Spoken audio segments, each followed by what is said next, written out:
नमस्कार बच्चों, कैसे हैं आप सब। आशा करती हूँ आप सभी अच्छे होंगे, स्वस्थ होंगे, खुश होंगे और अपनी पढ़ाई भी अच्छे से कर रहे होंगे। तो जैसे कि आप सभी जानते हैं, आपकी हिंदी की अध्यापिका और मैं स्वागत करती हूँ आप सभी का आईसीटी वर्चुअल क्लासरूम में। और आज हम यहाँ पर एकत्रित हुए हैं पढ़ने के लिए क्लास 7th की हिंदी। क्लास 7th की हिंदी में हमने अपने पिछले सेशन में हिंदी व्याकरण पढ़ रहे थे और हिंदी व्याकरण में हम अव्यय और अविकारी शब्द पढ़ रहे थे। और अव्यय अविकारी शब्द में हम उसका सबसे पहला जो भेद था उसे हम पढ़ रहे थे और वो हमने लगभग कंप्लीट कर लिया। बाद का जो भेद है हमने वो शुरू किया था।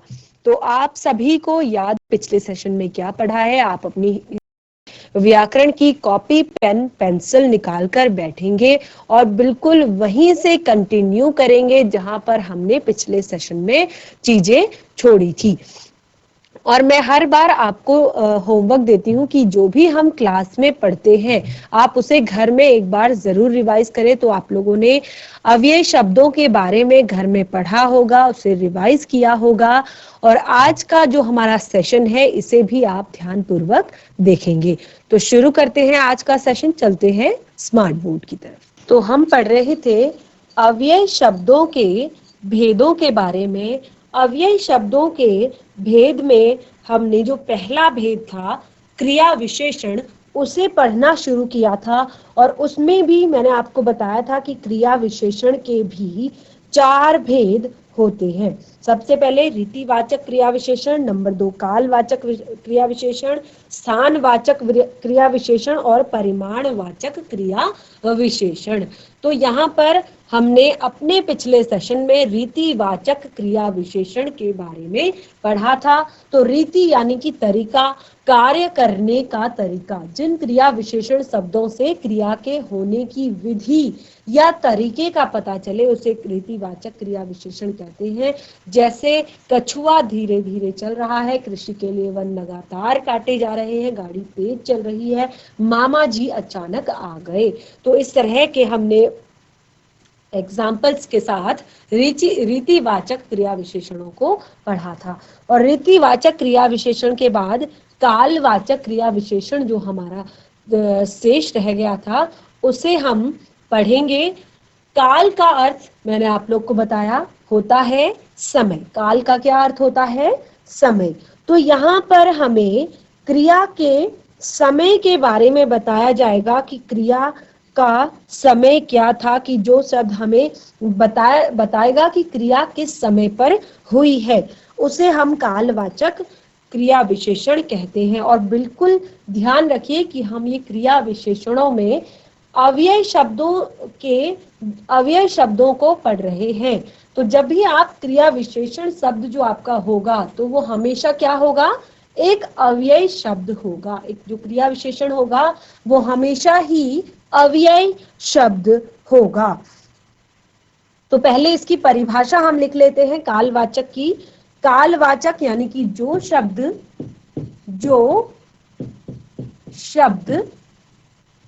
क्रिया के होने के समय का बोध कराते हैं,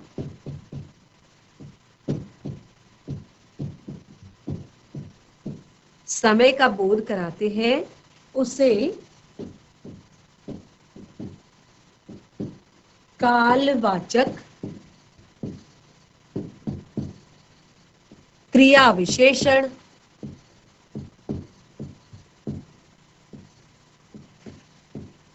कहते हैं। कालवाचक क्रिया विशेषण कहते हैं। ठीक है, तो ये तो हमारा परिभाषा हुई कि जहां जो हमें समय का बोध कराते हैं, काल के बारे में बताते हैं। तो हम एग्जाम्पल्स से इसको समझेंगे और जो एग्जाम्पल्स में जो शब्द हमारे होंगे वो हमारे क्या होंगे? अव्यय शब्द होंगे। बिल्कुल ध्यान रखेंगे। जैसे हमें प्रतिदिन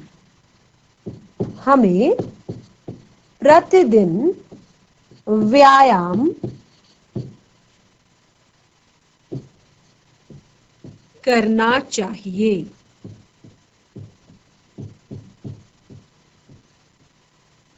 हमें प्रतिदिन व्यायाम करना चाहिए। अगला, नेताजी नेताजी अभी अभी आए हैं।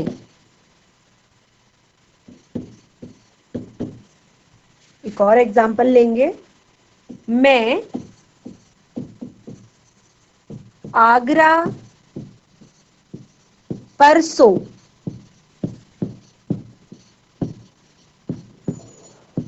जाऊंगी।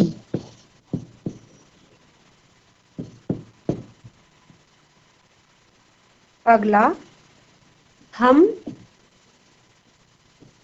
प्रतिवर्ष हरिद्वार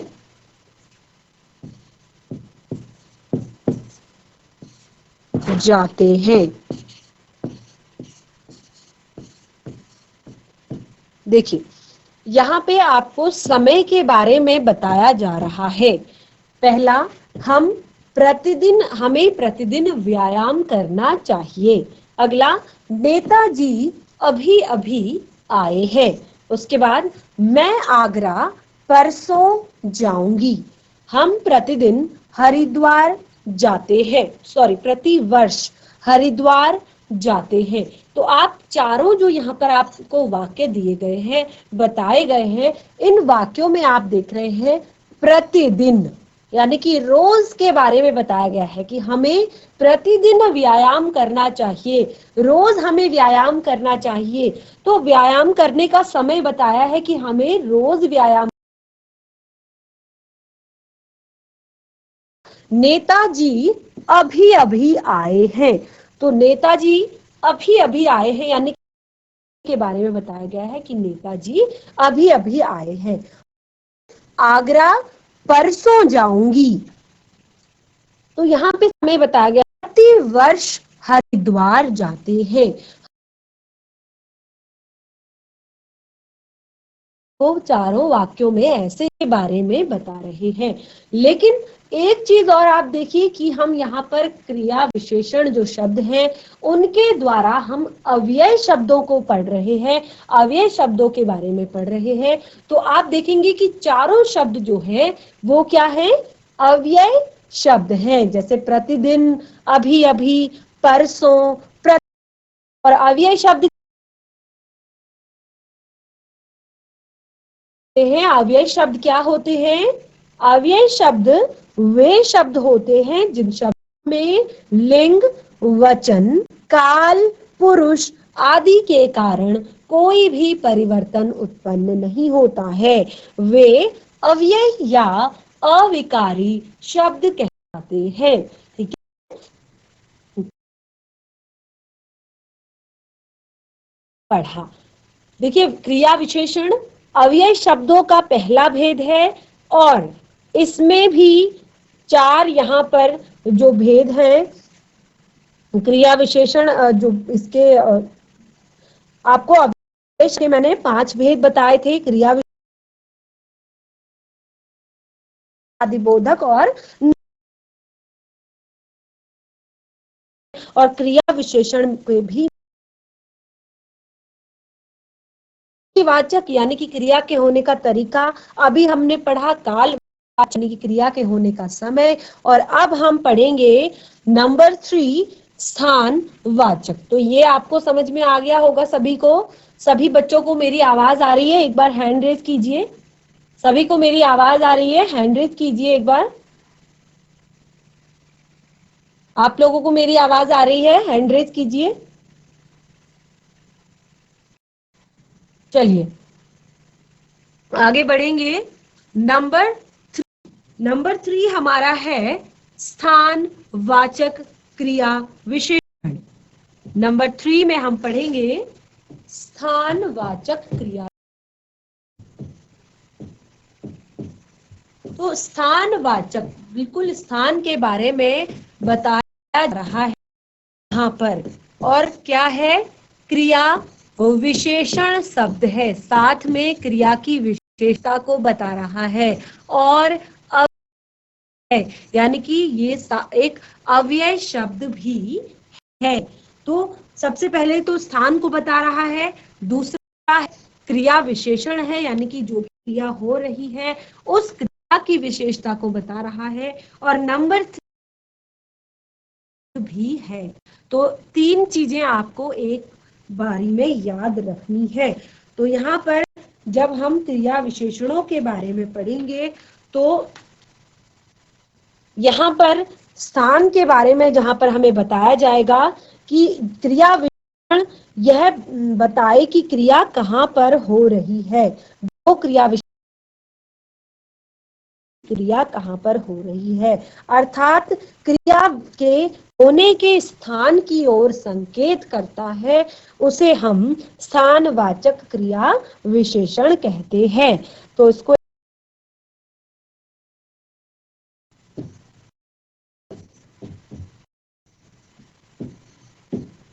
क्रिया विशेषण शब्द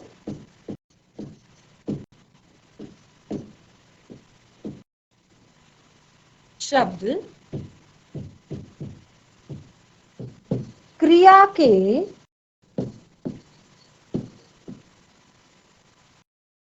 घटित होने के स्थान, क्रिया के होने के स्थान का कराते हैं,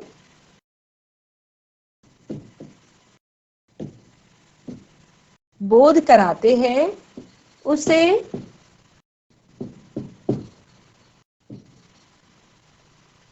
स्थानवाचक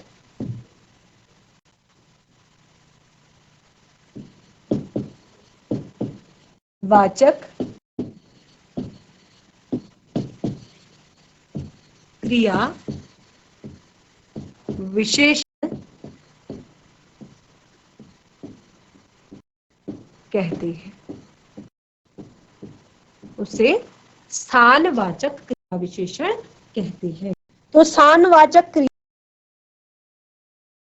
से समझेंगे, उदाहरणों से समझेंगे। आप यहां बैठिए,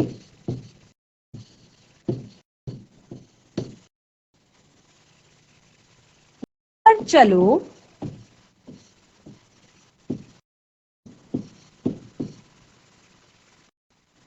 वहां बात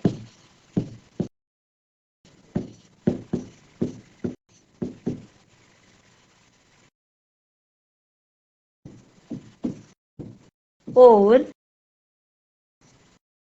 फैली गंदगी साफ करवाइए।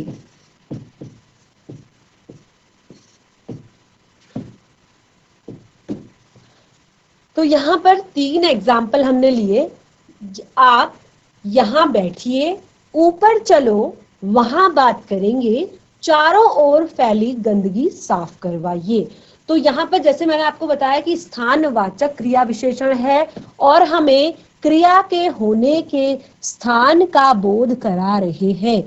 तो आप यहाँ पर देखिए कौन कौन से शब्द आपको क्रिया के होने का स्थान बता रहे हैं। यहां,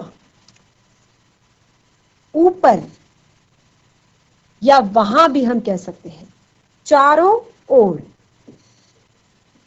तो यहां पर ये शब्द जो है हमें क्रिया के होने के स्थान के बारे में बता रहे हैं। आप देख रहे हैं यहां, ऊपर, वहां, चारों ओर, ये जो शब्द यहां पर प्रयोग किए गए हैं, ये शब्द सबसे पहले तो स्थान के बारे में बता रहे हैं। नंबर दूसरा, ये क्रिया विशेषण है, यानी कि क्रिया की विशेषता को भी बता रहे हैं। नंबर 3, जो मेन चीज हम पढ़ रहे हैं, ये है अव्यय शब्द। यहां, ऊपर चलो, वहां, चारों ओर।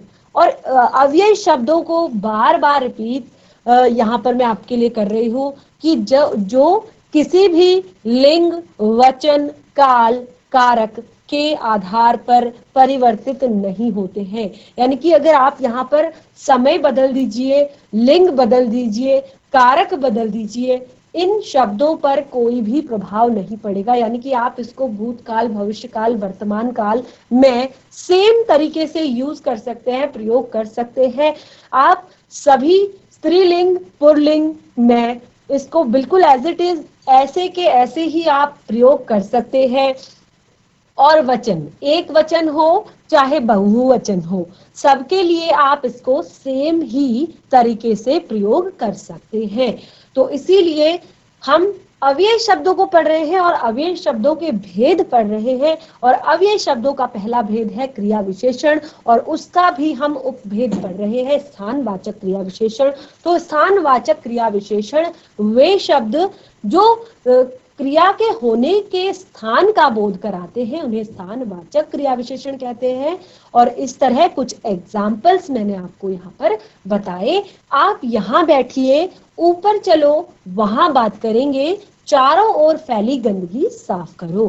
तो यहाँ बैठिए, यानी कि यहाँ बैठिए, क्रिया यहाँ पर हो रही है तो स्थान के बारे में बताया है। ऊपर चलो, ऊपर जो है स्थान के बारे में बात किया गया है, वहां बात करेंगे, वहां यानी कि स्थान के बारे में बात की है। और अंतिम जो यहाँ पर पंक्ति है, चारों ओर फैली गंदगी साफ करवाइए। चारों ओर, तो ये भी स्थान का ही बोध हमें करा रहा है। तो एक तरीके से ये आपके स्थानवाचक क्रिया विशेषण है, यानी कि क्रिया की विशेषता को बता रहे हैं, स्थान के बारे में बता रहे हैं। और नंबर 3 और मेन बात है कि ये है अव्ययी शब्द। तो इस तरह हमने 3 जो है क्रिया विशेषण पढ़े। नंबर 4 हम पढ़ेंगे परिमाण वाचक। परिमाण वाचक, बिल्कुल परिमाण का अर्थ होता है मात्रा। तो यहाँ पर हमें क्रिया के होने की मात्रा, तो ये क्रिया के होने की मात्रा को भी बताएगा, क्रिया की विशेषता को भी बताएगा। और नंबर 3 मेन बात इसमें भी एक होगी कि ये भी अव्यय शब्द ही होंगे, क्योंकि टारगेट जो है, पढ़ जो रहे हैं, वो है अव्यय शब्द। तो यहाँ पर परिमाणवाचक यानी कि जिन क्रिया विशेषणों से क्रिया की अधिकता, न्यूनता आदि का परिमाण, आदि परिमाणों का बोध होता है। यानी कि क्रिया कम है या ज्यादा है, अधिकता मीन्स अधिक, न्यूनता मीन्स कम। तो क्रिया कितनी है, कम है या ज्यादा है, उसके बारे में जब हमें पता चलता है, उसे ही हम परिमाणवाचक क्रिया विशेषण कहते हैं। तो यहाँ पर हम मैं आपको पहले परिभाषा लिखती हूँ। जिन क्रिया विशेषण शब्दों से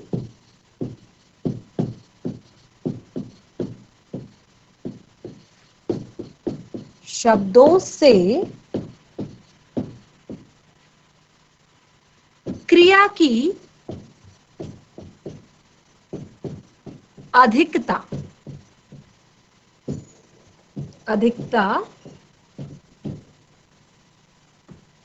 न्यूनता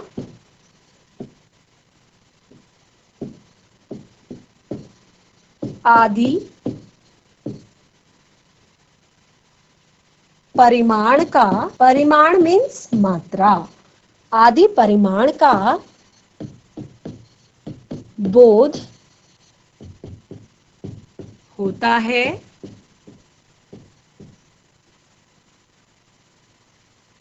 उन्हें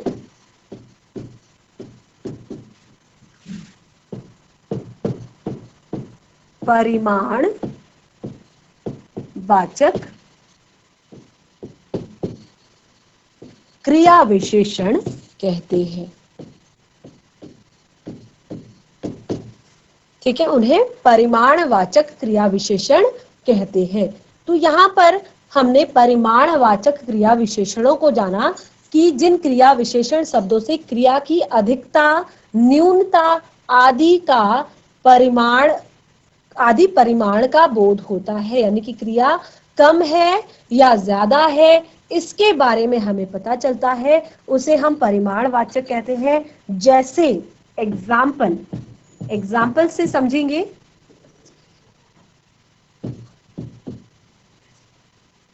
जैसे उतना खाओ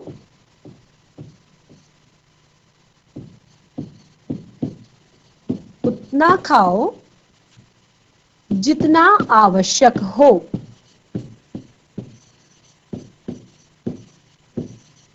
जितना आवश्यक हो। नंबर 2, वह बहुत पढ़ता है।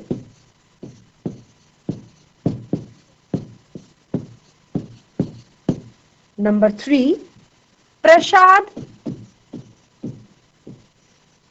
थोड़ा थोड़ा मिलेगा।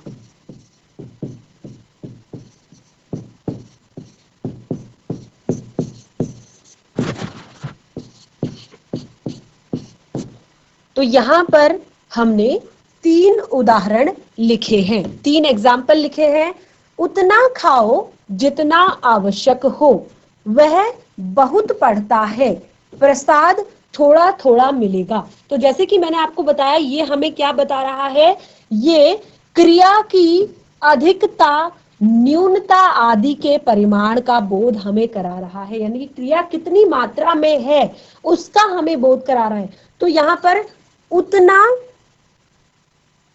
और जितना, ये जो 2 शब्द हैं, ये हमें मात्रा के बारे में बता रहे हैं। उतना और जितना, यानी कि उतना ही खाओ जितना तुम्हारे लिए आवश्यक है। तो ये एक फिक्स मात्रा है, आपको पता है कि आपको कितना खाना है, फिक्स मात्रा है। वह बहुत पढ़ता है, तो ये भी बहुत पढ़ता है, मतलब वो क्रिया जो है बहुत अधिक है, अधिकता और न्यूनता के बारे में बताया है। तो वह बहुत पढ़ता है, तो ये भी यहाँ पर आपका परिमाणवाचक है। अगला है प्रसाद थोड़ा थोड़ा मिलेगा। यहाँ पर न्यूनता के बारे में बात की गई है कि प्रसाद जो है वो थोड़ा थोड़ा मिलेगा। तो तीनों वाक्य जो आप देख रहे हैं, तीनों वाक्यों में आपको क्रिया की अधिकता या न्यूनता के बारे में, यानी कि परिमाण के बारे में बताया है। और सबसे मेन बात कि ये क्रिया की विशेषता को बता रहे हैं। देखिए, उतना खाओ जितना आवश्यक हो, तो कम खाने के बारे में बात की है, तो खाना जो है वो क्रिया है, उसकी विशेषता को हमें बताया है। वह बहुत पढ़ता है, पढ़ना क्रिया है, क्रिया की विशेषता को बताया है कि वो बहुत ज्यादा पढ़ता है। तो यहाँ पर बहुत शब्द जो है वो क्रिया विशेषण भी है। नंबर 3, वह प्रसाद जो है थोड़ा थोड़ा मिलेगा। प्रसाद की विशेषता को बताया कि प्रसाद कभी भी आपको प्लेट भर के नहीं मिलता। आप कहीं भी जाते हैं, आपको मंदिर में हो, घर में हो, प्रसाद आपको हमेशा हाथ में मिलता है और थोड़ा थोड़ा मिलता है। तो ये भी विशेषता है। तो तीनों में आप देख रहे हैं परिमाण भी है और विशेषता भी है, यानी कि परिमाणवाचक क्रिया विशेषण आपको दिखाई दे गया। लेकिन क्या पढ़ रहे हैं, मेन है हमारा अव्यय शब्द, अव्यय या अविकारी शब्दों के बारे में पढ़ रहे हैं। तो ये जो तीनों शब्द हैं, उतना, जितना, बहुत और थोड़ा थोड़ा, ये जो चारों शब्द यहाँ पर दिए हैं, चारों शब्द आपके अव्यय शब्द हैं। और अव्यय शब्द कैसे हैं, परिमाणवाचक क्रिया विशेषण अव्यय शब्द है। इस तरह आप इसको याद करेंगे कि परिमाणवाचक क्रिया विशेषण अव्यय शब्द। तो अव्यय शब्द है, ये आपके किसी भी परिस्थिति में चेंज होने वाले नहीं है। प्रसाद थोड़ा थोड़ा मिलेगा, अगर आप यहाँ पर पानी थोड़ा थोड़ा मिलेगा बोलोगे तब भी कोई दिक्कत नहीं, अगर आप और किसी चीज के बारे में बोलोगे तब भी कोई दिक्कत नहीं। यानी कि ये सेंटेंस, ये शब्द जो है अपने आप में परिवर्तन नहीं करते हैं किसी भी स्थिति में। तो बच्चों अभी हम पढ़ रहे थे अव्यय शब्द, और अव्यय शब्दों में हम उसके भेदों को पढ़ रहे थे। और पहला भेद जो क्रिया विशेषण हमने लिया था, आज उसके चारों उपभेद हमारे कंप्लीट हो गए हैं। चारों को बहुत अच्छे से मैंने आप लोगों को एक्सप्लेन करने का प्रयास किया है, और आशा करती हूँ कि आप लोगों को वो सारी चीजें समझ में भी आई होंगी और आप सारी चीजें नोट डाउन भी कर रहे होंगे अपनी कॉपी में। तो उसके जो हमारा आज का सेशन हमारा यहीं पे समाप्त होता है।